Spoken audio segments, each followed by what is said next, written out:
Bentrovati cari amici all'ascolto con questo nuovo appuntamento con la cultura. In onda sulle frequenze di Radio Veneto 1, su Caffè TV 24 e su tutte le televisioni che in Italia stanno riproponendo, stanno dando sostegno alla cultura. Un saluto particolare e un ringraziamento al Comune di Villorba che ci ospita nell'Auditorium Mario del Monaco.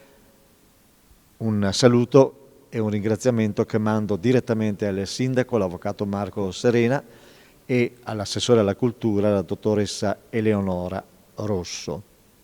Oggi appuntamento davvero clou.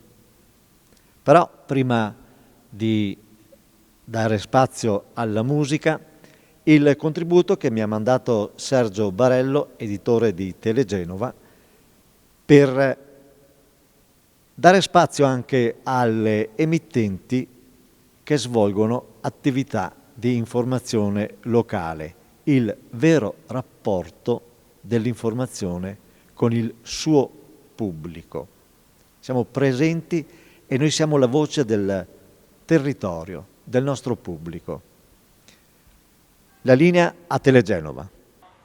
Sono Sergio Barello, sono l'editore unico di Telegenova e vi sto parlando qua dal nostro nuovo progetto, i nostri nuovi studi di Genova di Via Operai 40. Quindi qua noi ci siamo trasferiti all'inizio di febbraio e abbiamo portato questo progetto, febbraio ovviamente 2020, quindi in un periodo molto particolare ovviamente non soltanto per noi, ma per tutte le persone in tutto il mondo.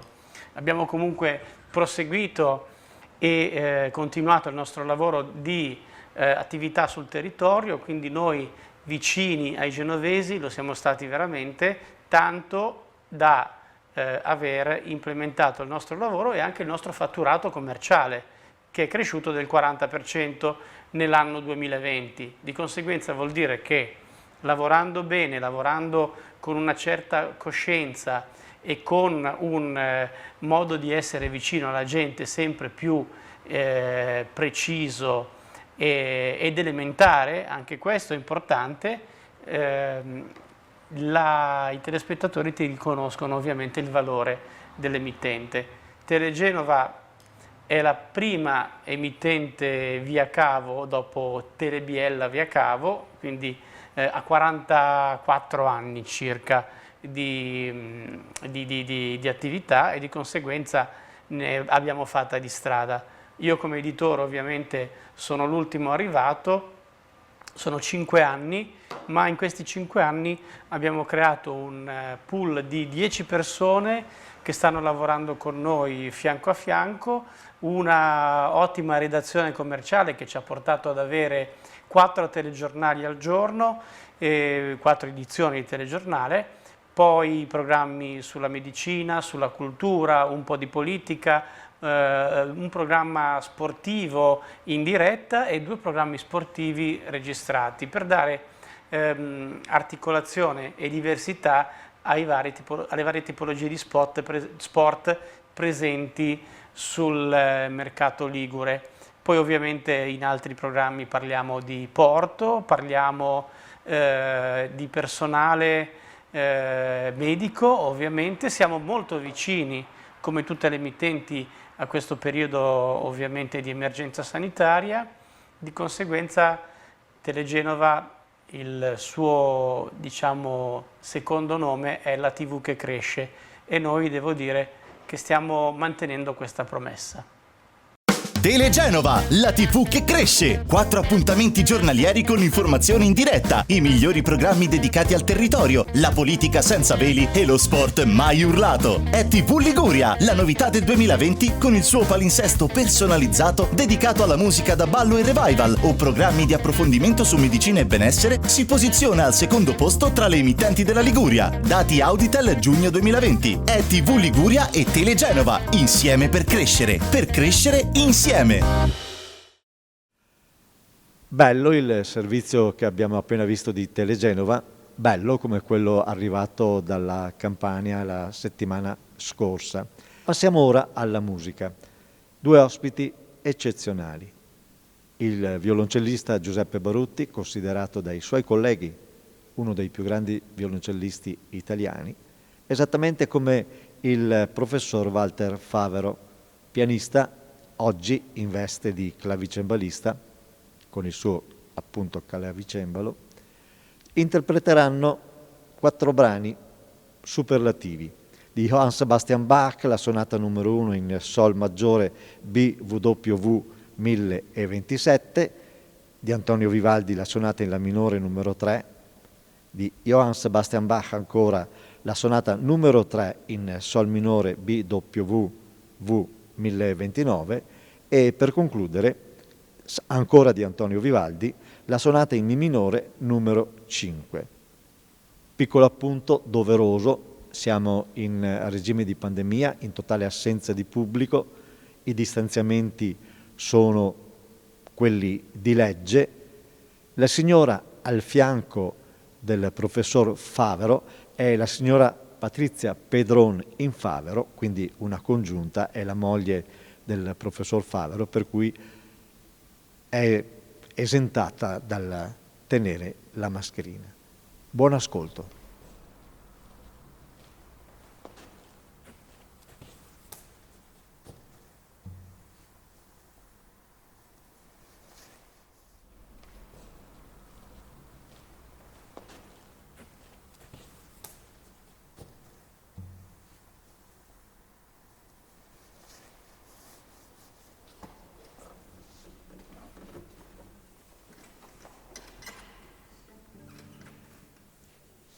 Della sonata numero 1 in Sol maggiore BWV 1027 sono arrivate ai nostri tempi 3 versioni: la BWV 1039 per 2 flauti traversi e basso continuo, la BWV 1027 a cembalo e viola da gamba, si pensa possa essere una rielaborazione della appena citata BWV 1039, e la BWV 1027A per organo o clavicembalo con pedaliera, priva del terzo tempo e dai più attribuita ad un allievo o collaboratore del maestro.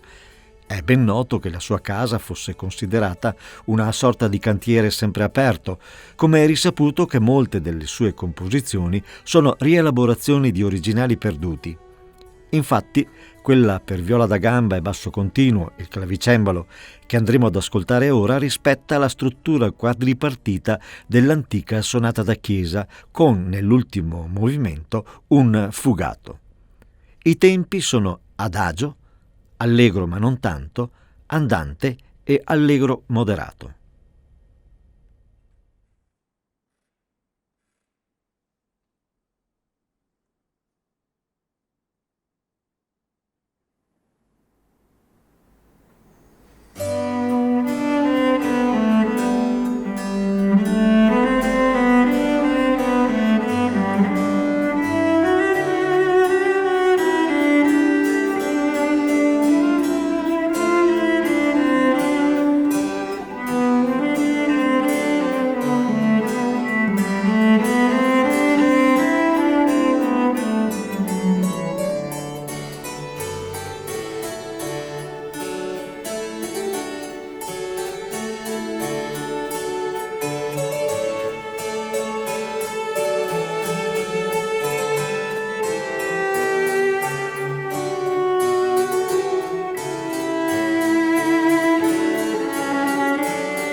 Don Antonio Lucio Vivaldi visse nella Repubblica Veneta, a Venezia in capitale, come si diceva allora, tra il 4 marzo 1678 e il 28 luglio 1741, quando morì a Vienna. Povero e abbandonato da tutti, fuggì infatti da Venezia per i debiti contratti per produrre le rappresentazioni alle sue opere liriche. Di lui è poco noto che è stato anche tra i più convinti assertori e precursori di quel recitar cantando che nel secolo successivo, grazie poi a tutti i nostri eccelsi compositori, ha fatto dell'Italia il paese del bel canto. Di Vivaldi ascoltiamo la sonata in La minore numero 3 per violoncello e basso continuo. I tempi sono largo, allegro e allegro.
Al tempo in cui Bach compose la sonata che andremo ad ascoltare, il violoncello era già in uso generale e in effetti il Divino scrisse qualche parte per violoncello piccolo con suoni acuti. E probabilmente Bach immaginò le sue 3 celebri sonate per la classica viola da gamba a 7 corde, o più semplicemente forse la dicitura per viola da gamba o violoncello può essere stata aggiunta dagli editori del tempo soltanto per meglio divulgarla. Certo è che questa sonata non mantiene un rigoroso colloquio imitativo tra i 2 strumenti, concede loro grande libertà interpretativa, quasi a fantasticare.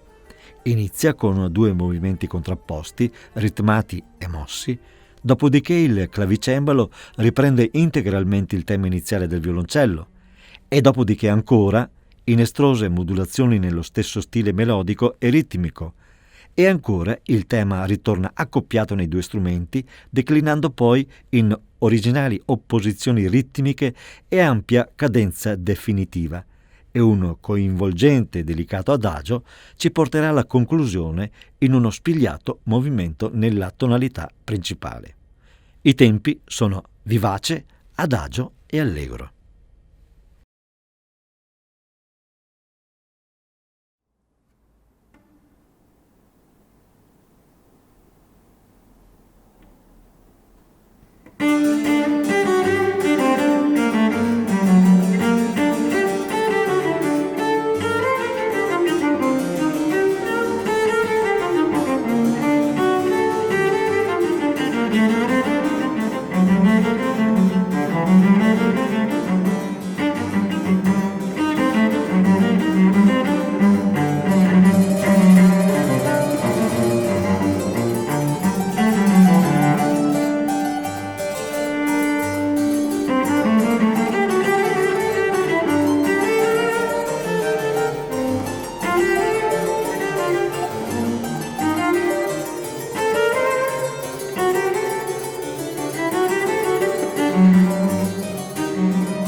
Come dicevamo poc'anzi, Don Antonio Lucio Vivaldi è universalmente considerato il più grande e fervido compositore del Settecento. Violinista e virtuoso eccelso, è stato il più importante, influente e originale musicista della sua epoca.